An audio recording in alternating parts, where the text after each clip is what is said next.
Қайдасың, үйдесің ба? Иә. Мен дәрігерге келіп көріндім.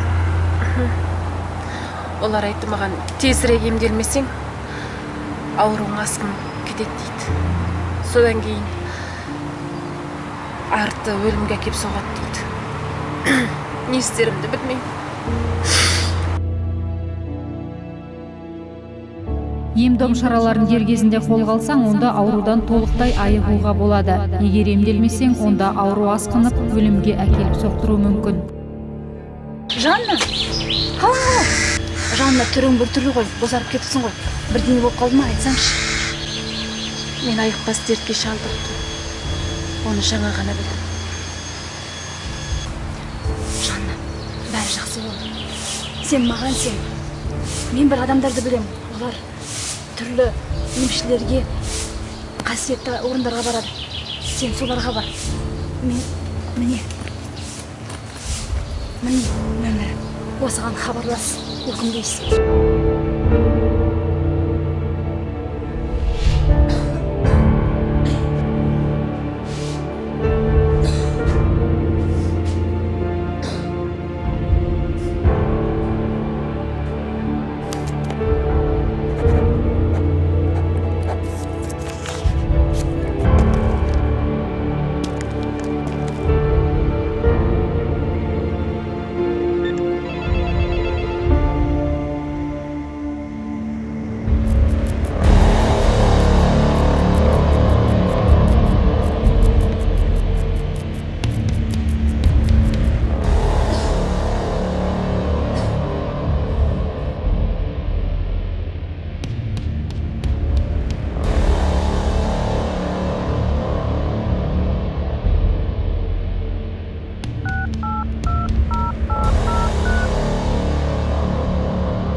Денсаулық бір адамның ғана емес, бүкіл қоғамның баға жетпес байлығы. Денсаулық толыққанды өмірдің басты шарты және кепілі.